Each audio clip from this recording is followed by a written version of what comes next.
It took us a week to break down all the divisions, and now we're finally ready to break down the playoffs for you. As you can see, the Patriots and Steelers grabbed number 1 and 2 seed, with the Chargers grabbing the number 3 and the Texans grabbing the number 4 because they won their divisions.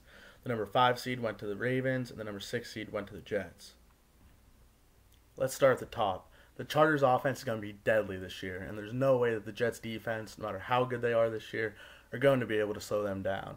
And that's why we have the Chargers moving on to the second round to face the Steelers. Down below, the Texans get their first taste of the postseason, and they're not going to disappoint.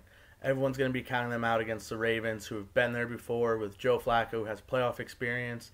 But I just don't see Joe Flacco being that guy that's going to be able to carry them over the hump. That's why we have the Texans pulling the upset over the Ravens, even though they are a higher seed, and moving on to face the Patriots in round 2. So this is what your AFC playoff picture will look like after the first round. Now to the divisional round. The Chargers come up against another deadly defense in the Steelers, and I just don't see them being able to pull off the upset 2 weeks in a row by being two dominant defenses. And that's why we were picking the Steelers to make it to the AFC Championship game. Next, the Texans are going to be riding a lot of confidence going in against the Patriots after defeating the Ravens in the previous round.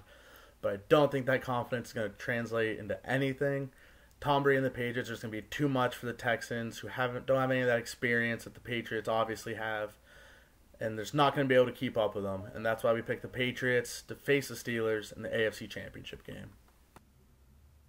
So once again, this is what your AFC playoff picture looks like, with the Steelers and the Patriots facing off in the AFC Championship game. Now, for the AFC Championship game, we have two excellent teams in the Steelers and Patriots facing off against one another. And I feel like the old adage is going to stay true, that defense wins championships, and that's why I'm picking the Steelers to beat the Patriots. The Steelers' defense is just too good and will be able to contain Tom Brady enough to let Ben Roethlisberger and the rest of the offense get enough points on the board to pull off the win. The Patriots' defense isn't what it used to be, and they're not going to be able to contain Roethlisberger and Mendenhall and the receiving core that the Steelers have. The Steelers will once again be representing the AFC in the Super Bowl. Now that it's all said and done, here's the final playoff picture of how we'll break down the AFC with the Steelers going on to play on Super Bowl Sunday.